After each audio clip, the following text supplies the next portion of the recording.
Hello दोस्तों, स्वागत है आप सभी का आपके अपने यूट्यूब चैनल बी लर्न में। दोस्तों, आज के इस वीडियो में हम 8 दिसंबर 2019 को जो पेपर हुआ था उसके फर्स्ट पेपर के हिंदी सब्जेक्ट के 30 क्वेश्चन को सॉल्व करने वाले हैं। यदि आपने चैनल को सब्सक्राइब नहीं किया है तो चैनल को कर लीजिए सब्सक्राइब और वीडियो देखने के बाद पसंद आता है तो वीडियो कीजिएगा लाइक। आइए स्टार्ट करते हैं आज की क्लास। दोस्तों, यह पार्ट 4 है। देखिए, इसमें 91 से 99 तक के क्वेश्चन के लिए यहाँ पर पैसेज दिया गया है। तो आइए पहले पैसेज रीड कर लेते हैं। आधुनिक शिक्षा का नतीजा हमने देख लिया। हमने उस शिक्षा का नतीजा भी देख लिया जिसमें विकसित विज्ञान का सबसे महत्वपूर्ण स्थान है, जिसके कारण व्यक्ति को कहीं भी या कितना भी मिलने के बावजूद तृप्ति नहीं होती। इसका कारण यही है कि शिक्षा के स्वाभाविक और आवश्यक अंगों को छोड़कर हमने ऐसे विषयों पर अधिक ध्यान दिया है जो मनुष्य का एक तरफा विकास करते हैं, जिसके कारण व्यक्तित्व का बड़ा से बड़ा भाग अतृप्त रह जाता है। बाल्यावस्था में भी कला शिक्षा को अभी तक उचित स्थान नहीं मिला है। जहां मिलता भी है वहां बच्चा 11-12 वर्ष का होते ही उसके शिक्षा क्रम में से कला प्रवृत्तियों को निकाल दिया जाता है। ऐसा ही हर्बर्ट रीड ने कहा है।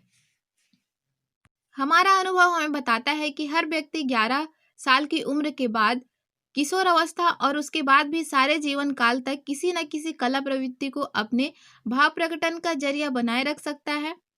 आज के सभी विषय जिन पर हम अपनी एकमात्र श्रद्धा रखते हैं, जैसे गणित, भूगोल, इतिहास, रसायन शास्त्र और यहाँ तक कि साहित्य भी जिस तरह पढ़ाए जाते हैं, उन सब की बुनियाद तार्किक है।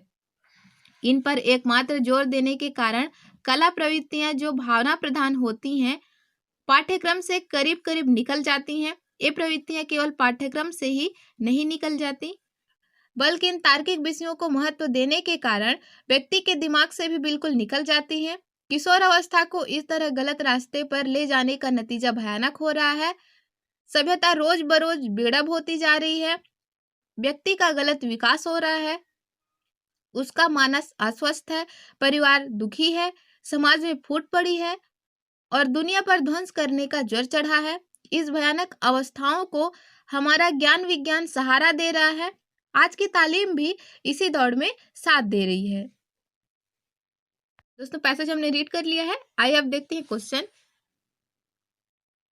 91 का क्वेश्चन है, ज्ञान विज्ञान को बहुत अधिक महत्व देने का कारण। ऑप्शन फर्स्ट है समाज में विभाजन हो रहा है। ऑप्शन सेकेंड है व्यक्ति सृजन की राह पर है। ऑप्शन थर्ड है व्यक्ति विध्वंस की राह पर नहीं है। और ऑप्शन फोर्थ है समाज उन्नति कर रहा है। तो दोस्तों, हमने अभी अभी पढ़ा ज्ञान विज्ञान को बहुत अधिक महत्व देने का असर क्या हो रहा है। मानस अस्वस्थ है, परिवार दुखी है, समाज में फूट पड़ी है और दुनिया पर ध्वंस करने का जर चढ़ा है। तो इसका राइट आंसर हो जाएगा ऑप्शन फर्स्ट, समाज में विभाजन हो रहा है। नेक्स्ट क्वेश्चन है, किशोरावस्था तार्किकता की प्रधानता और भाव के अभाव में खाली स्थान का रास्ता अपना रही है। ऑप्शन फर्स्ट है ज्ञान, ऑप्शन सेकंड है प्रगति, ऑप्शन थर्ड है कर्म और ऑप्शन फोर्थ है पतन। तो इसका राइट आंसर हो जाएगा ऑप्शन फोर्थ, पतन। नेक्स्ट क्वेश्चन है दोस्तों, इनमें से कौन सा शब्द समूह से भिन्न है। ऑप्शन फर्स्ट है स्वाभाविक, ऑप्शन सेकंड है साहित्यिक, ऑप्शन थर्ड है अभिव्यक्ति और ऑप्शन फोर्थ है तार्किक। दोस्तों, पैसेज के अकॉर्डिंग हमें आंसर देना है। तो देखिए, स्वाभाविक, साहित्यिक और तार्किक पैसेज में दिया गया है, लेकिन अभिव्यक्ति की बात नहीं की गई है। तो यहाँ पर थर्ड ऑप्शन राइट हो जाएगा, अभिव्यक्ति। नेक्स्ट क्वेश्चन है दोस्तों, आज की तालीम भी इसी दौड़ में साथ दे रही है। वाक्य में निपात है। दोस्तों, निपात वाक्य में बेकार नजर आने वाले शब्द होते हैं। इनके हट जाने से भी वाक्य में कोई अंतर नहीं आता है।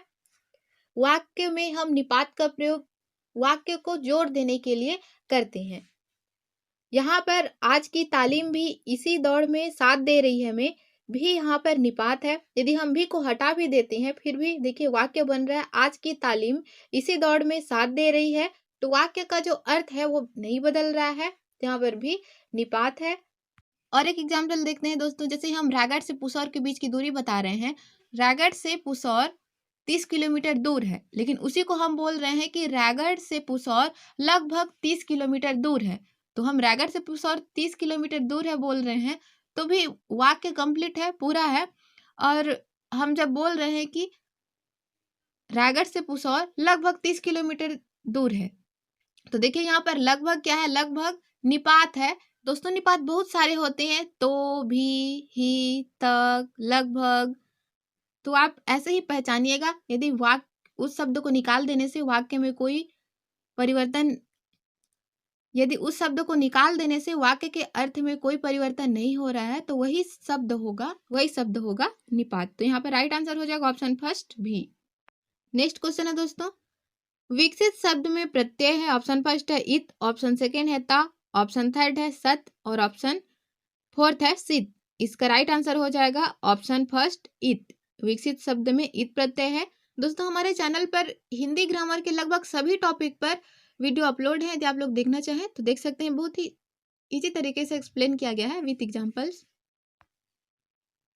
नेक्स्ट क्वेश्चन है दोस्तों, अनुच्छेद के आधार पर कहा जा सकता है कि आधुनिक शिक्षा का नतीजा कैसा है।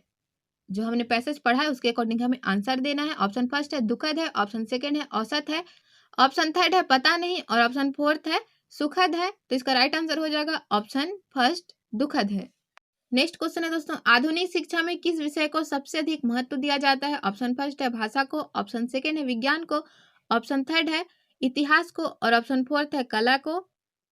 तो पैसेज के अकॉर्डिंग आधुनिक शिक्षा में विज्ञान विषय को सबसे अधिक महत्व दिया जाता है। तो राइट आंसर हो जाएगा ऑप्शन सेकेंड। नेक्स्ट क्वेश्चन है, अनुच्छेद के आधार पर हमें किस पर सर्वाधिक ध्यान देने की जरूरत है। ऑप्शन फर्स्ट है कला प्रवृत्ति पर, ऑप्शन सेकेंड है किशोरावस्था पर, ऑप्शन थर्ड है बाल्यावस्था पर और ऑप्शन फोर्थ है विज्ञान पर। इसका राइट आंसर हो जाएगा ऑप्शन फर्स्ट कला प्रवृत्ति पर। नेक्स्ट क्वेश्चन है, अनुच्छेद के अनुसार गणित, भूगोल, इतिहास आदि विषय हैं। ऑप्शन फर्स्ट है भाव प्रधान, ऑप्शन सेकेंड है कला प्रधान, ऑप्शन थर्ड है बोध प्रधान और ऑप्शन फोर्थ है तर्क प्रधान। तो इसका राइट आंसर हो जाएगा ऑप्शन फोर्थ तर्क प्रधान है। दोस्तों 100 से 105 तक के क्वेश्चन के लिए यहाँ पर एक काव्यांश दिया गया है। आइए काव्यांश को रीड करते हैं। साकार दिव्य गौरव विराट, पौरुष के पुंजीभूत ज्वाल, मेरी जननी के हिम किरीट, मेरे भारत के दिव्य भाल, मेरे नगपति मेरे विशाल, युग युग अजय निबंध मुक्त, युग युग गौरोन्नत नित महान, निस्सीम व्योम में तान रहे, युग से किस महिमा का वितान, कैसी अखंड यह चिर समाधि, यतिवर कैसा यह अमर ध्यान, तू महाशून्य में खोज रहा किस जटिल समस्या का निदान, उलझन का कैसा विषम जाल, मेरे नगपति मेरे विशाल। बहुत ही सुंदर काव्यांश है। आइए क्वेश्चन देखते हैं। नगपति का विग्रह और समास होगा। ऑप्शन फर्स्ट है नगों का पति है जो कर्मधारय है, ऑप्शन सेकेंड है नगों का पति तत्पुरुष, ऑप्शन थर्ड है नगों का पति है जो ऐसा बहुब्रीहि और ऑप्शन फोर्थ है रत्नों का पति तत्पुरुष। इसका राइट आंसर हो जाएगा ऑप्शन सेकेंड नगों का पति तत्पुरुष। दोस्तों चैनल से आप समास का वीडियो देख सकते हैं। विथ ट्रिक उसमें बताया गया है। यदि आप एक बार वीडियो को देख लेंगे तो आप कोई भी शब्द हो इजीली से समास विग्रह और समास को आप पहचान सकते हैं। नेक्स्ट क्वेश्चन है दोस्तों, किस पंक्ति में कहा गया है कि हिमालय शक्ति की ज्वालाओं का ढेर है। ऑप्शन फर्स्ट है मेरे भारत के दिव्य भाल, ऑप्शन सेकेंड है पौरुष के पुंजीभूत ज्वाल, ऑप्शन थर्ड है साकार दिव्य गौरव विराट, ऑप्शन फोर्थ है युग युग अजय निबंध मुक्त। इसका राइट आंसर हो जाएगा ऑप्शन सेकेंड पौरुष के पुंजीभूत ज्वाल। नेक्स्ट क्वेश्चन देखते हैं दोस्तों, जिसे जीता ना जा सके उसके लिए कविता में कौन सा शब्द प्रयुक्त हुआ है। ऑप्शन फर्स्ट है अखंड, ऑप्शन सेकेंड है अमर, ऑप्शन थर्ड है दिव्य और ऑप्शन फोर्थ है अजय। इसका राइट आंसर हो जाएगा option fourth Ajay. Next question है, निस्सीम शब्द में कौन सी संधि है। ऑप्शन फर्स्ट है व्यंजन, ऑप्शन सेकेंड है विसर्ग, ऑप्शन थर्ड है दीर्घ, ऑप्शन फोर्थ है स्वर। इसका राइट आंसर हो जाएगा ऑप्शन सेकेंड विसर्ग। नेक्स्ट क्वेश्चन है, हिमालय को यतिवर कहकर संबोधित किया गया है क्योंकि वह ऑप्शन फर्स्ट है पर्वतों का स्वामी है, ऑप्शन सेकेंड है समाधि में लीन है, ऑप्शन थर्ड है समस्या का हल ढूंढ रहा है और ऑप्शन फोर्थ है भारत का प्रहरी है। तो इसका राइट आंसर हो जाएगा ऑप्शन सेकेंड समाधि में लीन है, इसीलिए हिमालय को यतिवर कहकर संबोधित किया गया है। नेक्स्ट क्वेश्चन, हिमकिरीट का आशय है। ऑप्शन फर्स्ट है बर्फ का मुकुट, ऑप्शन सेकेंड है चांदी का मुकुट, ऑप्शन थर्ड है स्वर्णिम मुकुट और ऑप्शन फोर्थ है ठंडा मुकुट। तो देखिए हिम का मतलब बर्फ होता है, तो राइट आंसर हो जाएगा ऑप्शन फर्स्ट बर्फ का मुकुट। नेक्स्ट क्वेश्चन है दोस्तों, रीमा ने तीसरी कक्षा में पढ़ने वाली रितिका की भाषा क्षमता भाषा निष्पादन संबंधी क्रमिक प्रगति का ब्यौरा उसके अभिभावकों को दिया। रीमा ने खालिस्तान के आधार पर यह जानकारी दी। ऑप्शन फर्स्ट है पोर्टफोलियो, ऑप्शन सेकेंड है जांच सूची, ऑप्शन थर्ड है लिखित परीक्षा और ऑप्शन फोर्थ है अवलोकन। इसका राइट आंसर हो जाएगा ऑप्शन फर्स्ट पोर्टफोलियो। देखिए पोर्टफोलियो से एक क्वेश्चन बनता ही है। पोर्टफोलियो में जो भी बच्चा एडमिशन लेता है और रिजल्ट आने तक के ड्यूरिंग जो भी वह सीखता है उसका क्रम से जुलाई, अगस्त, सितंबर, अक्टूबर, नवंबर, दिसंबर ऐसे क्रमिक क्या सीख रहा है और कहाँ पर अच्छा प्रदर्शन कर रहा है, कहाँ पर कुछ कमी है, सबके बारे में विस्तृत जानकारी होती है। तो इसका राइट आंसर हो जाएगा option first portfolio. Next question है पहली कक्षा में खाली स्थान भी लिखना के अंतर्गत आता है। ऑप्शन फर्स्ट है शब्द लिखना, ऑप्शन सेकेंड है अक्षर बनाना, ऑप्शन थर्ड है चित्र बनाना और ऑप्शन फोर्थ है वाक्य लिखना। देखिए पहली कक्षा में चित्र बनाना भी लिखना के अंतर्गत आता है, तो ऑप्शन थर्ड राइट हो जाएगा। नेक्स्ट क्वेश्चन है दोस्तों प्राथमिक स्तर पर पढ़ना सीखने में सबसे कम महत्वपूर्ण है। ऑप्शन फर्स्ट है संदर्भानुसार अर्थ, ऑप्शन सेकेंड है अक्षरों की पहचान, ऑप्शन थर्ड है पढ़ने का उद्देश्य और ऑप्शन फोर्थ है अनुमान लगाना। तो इसका राइट आंसर हो जाएगा ऑप्शन सेकेंड अक्षरों की पहचान। नेक्स्ट क्वेश्चन है दोस्तों भाषा अर्जन क्षमता किसके साथ संबंधित है। ऑप्शन फर्स्ट है चॉम्स्की, ऑप्शन सेकेंड है स्किनर, ऑप्शन थर्ड है ब्रूनर और ऑप्शन फोर्थ है पियाजे। तो इसका राइट आंसर हो जाएगा ऑप्शन फर्स्ट चॉम्स्की। बढ़ते हैं नेक्स्ट क्वेश्चन की ओर। प्राथमिक स्तर पर भाषा सीखने में भाषा संबंधी कौन सा संसाधन सर्वाधिक महत्वपूर्ण है। ऑप्शन फर्स्ट है बाल साहित्य, ऑप्शन सेकेंड है समाचार पत्र, ऑप्शन थर्ड है टेलीविजन और ऑप्शन फोर्थ है कंप्यूटर। इसका राइट आंसर हो जाएगा ऑप्शन फर्स्ट बाल साहित्य। ये क्वेश्चन काफी रिपीट होता है। नेक्स्ट क्वेश्चन बच्चे अपनी मातृभाषा का प्रयोग करते हुए हिंदी भाषा की कक्षा में अपनी बात कहते हैं, यह बात खाली स्थान है। ऑप्शन फर्स्ट है निंदनीय है, ऑप्शन सेकेंड है विचारणीय है, ऑप्शन थर्ड है अनुचित है और ऑप्शन फोर्थ है स्वाभाविक है। तो बच्चा अपनी मातृभाषा का प्रयोग करते हुए हिंदी भाषा की कक्षा में अपनी बात कहते हैं, तो यह भाषा क्या है स्वाभाविक है। बच्चा जब विद्यालय आता है तो अपनी मातृभाषा को लेके ही आता है, उसे अपनी मातृभाषा के बारे में ही जानकारी होती है, तो यह स्वाभाविक है। नेक्स्ट क्वेश्चन है दोस्तों बहुभाषिकता हमारी पहचान भी है और हमारी खाली स्थान व खाली स्थान का अभिन्न अंग भी है। ऑप्शन फर्स्ट है सभ्यता साहित्य, ऑप्शन सेकेंड है संस्कृति साहित्य, ऑप्शन थर्ड है संस्कृति चुनौतियों और ऑप्शन फोर्थ है सभ्यता संस्कृति। इसका राइट आंसर हो जाएगा ऑप्शन फोर्थ सभ्यता संस्कृति। बहुभाषिकता हमारी पहचान भी है और हमारी सभ्यता व संस्कृति का अभिन्न अंग भी है। सीटेट में ऐसा कोई एग्जाम नहीं गया जिसमें यह क्वेश्चन आया ना हो। वर्ड इधर उधर हो जाएंगे लेकिन यह क्वेश्चन हमेशा आता ही है।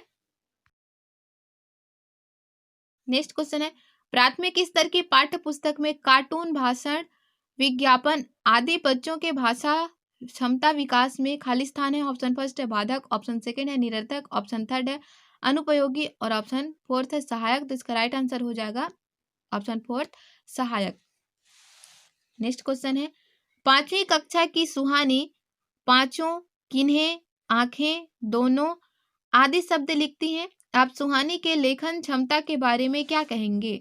ऑप्शन फर्स्ट है वह अनुनासिक चिन्ह के प्रयोग के प्रति सजग है, ऑप्शन सेकेंड है वह अनुनासिक चिन्ह के प्रयोग के प्रति लापरवाह है, ऑप्शन थर्ड है वह अनुनासिक चिन्ह के नियम का अति सामान्यीकरण करती है और ऑप्शन फोर्थ है वह अनुनासिक चिन्ह का प्रयोग बिल्कुल नहीं जानती। तो इसका राइट आंसर हो जाएगा ऑप्शन थर्ड है वह अनुनासिक चिन्ह के नियम का अति सामान्यीकरण करती है। नेक्स्ट क्वेश्चन है विद्यालय में भाषा शिक्षण के लिए कोई कार्यक्रम शुरू करते समय सबसे महत्वपूर्ण है। ऑप्शन फर्स्ट है बच्चे की सहज भाषाई क्षमता को पहचानना, ऑप्शन सेकेंड है बच्चे की सहज मौखिक अभिव्यक्ति को पहचानना, ऑप्शन थर्ड है बच्चे की पठन क्षमता को पहचानना और ऑप्शन फोर्थ है बच्चे की लिखित क्षमता को पहचानना। तो इसका राइट आंसर हो जाएगा ऑप्शन फर्स्ट बच्चे की सहज भाषाई क्षमता को पहचानना।